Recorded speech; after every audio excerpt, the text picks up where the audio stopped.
दोस्तों मार्च का महीना चल रहा है और ये महीना जितने भी हमारे प्लांट हैं रिपोर्टिंग के लिए फरवरी और मार्च सबसे बेस्ट होता है।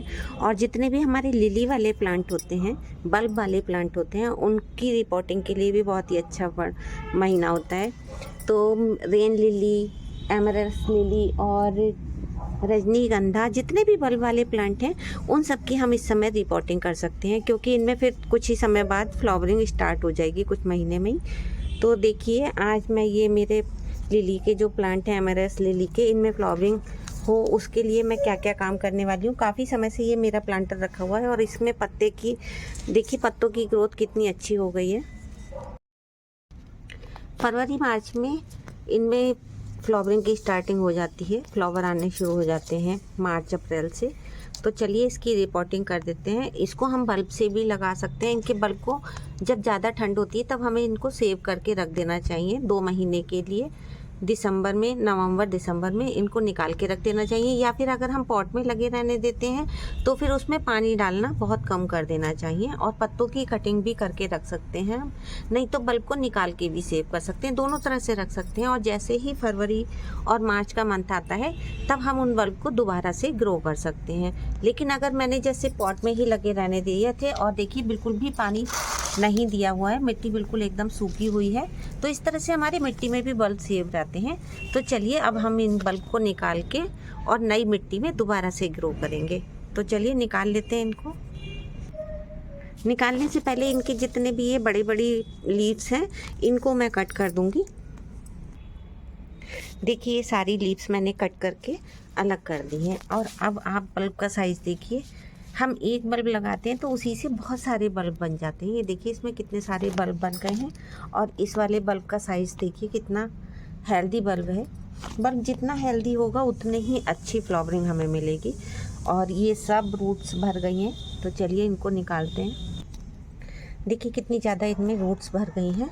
और ये एक बंच निकला है बल्ब का, ये देखिए छोटे छोटे बल्ब हैं, ये अलग से टूट के निकल गए हैं। लेकिन जितने भी बल्ब हैं हमें बहुत ही सावधानी से निकालना होगा ताकि वो किसी भी तरह से डैमेज ना हो कोई भी बल्ब, क्योंकि अगर बल्ब एक बार ख़राब हो जाता है तो फिर वो जल्दी ग्रो नहीं होता है। ये देखिए इसमें बहुत सारे बल्ब भरे हुए हैं। देखिए दोस्तों रूट्स और मिट्टी में इतनी बुरी तरह से ये फंसे हुए हैं, तो मैंने इनको पानी की बकेट में डाल दिया है। जाके मिट्टी गीली हो जाएगी तो हम इन्हें आसानी से अलग अलग कर सकते हैं, नहीं तो ये बल्ब ख़राब हो सकते हैं। देखिए दोस्तों इतनी ज़्यादा आपस में ये सारे बल्ब फंसे हुए हैं, बड़ी मुश्किल से इनको निकाला जा रहा है। और अभी तक ये मैंने निकाल लिए हैं और इनको धीरे धीरे दोनों हाथों से निकाल रही हूँ, जबकि मैंने मिट्टी को पूरी तरह से पानी से वॉश कर लिया है। तो ये भी निकाल रही हूँ धीरे धीरे ताकि ये डैमेज ना हो किसी तरह से। बहुत ही सावधानी से इनको निकालना चाहिए, किसी तरह की जल्दबाजी या फिर खींच के जल्दी से नहीं निकालना चाहिए, क्योंकि ये जरा सा भी इसमें कहीं कट लग जाता है तो पूरा बल्ब ख़राब होने का डर रहता है। देखिए दोस्तों मैं आपको दिखा रही हूँ, मैंने अभी काउंट किए हैं। मैंने सिर्फ 2 बल्ब लगाए थे और मुझे उनसे 29 बल्ब्स मिल चुके हैं। और ये देखिए 10 बल्ब तो इतने बड़े हैं कि मैं इन्हें लगाऊंगी और इनमें बहुत जल्दी फ्लावरिंग हो जाएगी। जितना साइज़ बड़ा होता है बल्ब का उतनी जल्दी फ्लावरिंग होती है। और ये देखिए ये 10 बल्ब जो हैं ये इतने ज़्यादा बड़े हैं कि इनको तुरंत इनमें लगाने के कुछ समय में ही फ्लावरिंग हो जाएगी। और इसमें भी कुछ बल्ब बहुत बड़े हैं, लेकिन कुछ ऐसे भी हैं 10-12 बल्ब जो जिनमें लगाने के बाद मैं किसी अलग बैग में लगा दूंगी, ग्रो बैग में, ताकि उनसे और ये थोड़े हेल्दी बल्ब हो जाएंगे, तब इनमें फ्लावरिंग होगी। तो हम एक बल्ब लगाने के बाद या 2 बल्ब लगाने के बाद पूरे गार्डन को अपने फ्लावरिंग से भर सकते हैं। इन सबको निकालने के बाद मैंने पानी में गीला करने के बाद अलग किया है, क्योंकि अगर हम ज़बरदस्ती खींच के निकालेंगे तो बल्ब हमारे डैमेज हो सकते हैं। और उसके बाद इन सबको फंगीसाइड के पानी में मैंने धो लिया है। मिट्टी बनाने के लिए हमें 1 पार्ट मिट्टी लेनी है, 1 पार्ट रिवर सैंड लेना है, और साथ ही उसी हिसाब से 1 पार्ट हमें गाय के गोबर की खाद भी ले सकते हैं, या फिर आप वर्मी कंपोस्ट भी ले सकते हैं। इन तीनों को हमें कंपोस्ट अच्छा देना है ताकि हमारा प्लांट फ्लावरिंग अच्छे से करे। इन तीनों को खूब अच्छी तरह से मिक्स कर लेंगे। और इसके बाद दोस्तों अगर आप लोग बोन मील यूज़ करते हैं तो 2-3 चम्मच बोन मील भी डाल सकते हैं। और मिट्टी में किसी तरह की फंगस वगैरह ना लगे उसके लिए मैंने ये ट्राइकोडर्मा इसमें डाला है। साथ में नीम खली का पिसा हुआ पाउडर भी डाला है। नीम खली इंसेक्टिसाइड का भी यूज़ करेगी और काम करेगी और साथ ही कंपोस्ट का भी काम करेगी। और यहाँ पर मैंने लिया है 1 चम्मच फंगीसाइड साफ का।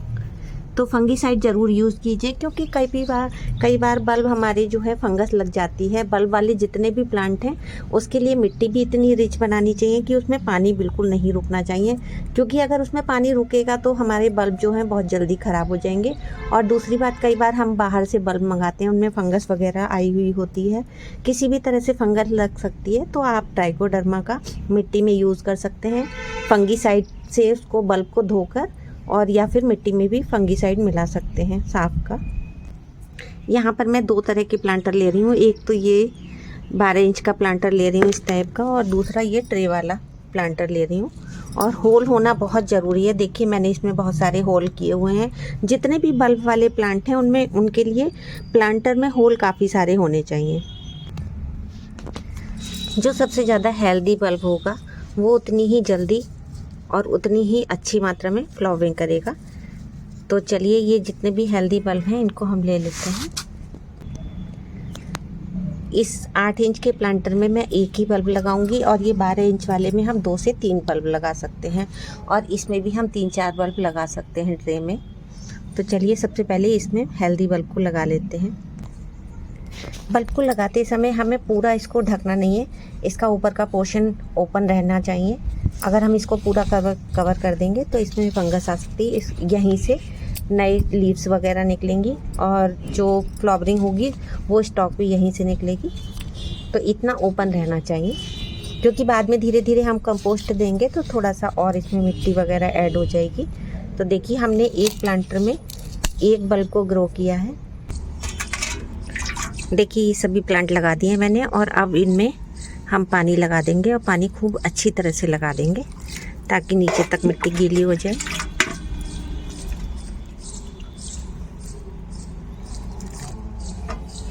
पानी हमने लगा दिया है और ये देखिए मिट्टी जैसा कि मैंने कहा पोरस बनानी है, पानी रुकना नहीं चाहिए बल्ब वाले किसी भी प्लांट में, और इनमें भी पानी नहीं रुका है। जितना भी एक्स्ट्रा पानी होगा वो नीचे से निकल जाएगा। और दोस्तों इसके बाद 1 हफ्ते के अंदर ही हमें इसके अंदर ग्रोथ दिखाई दे जाएगी।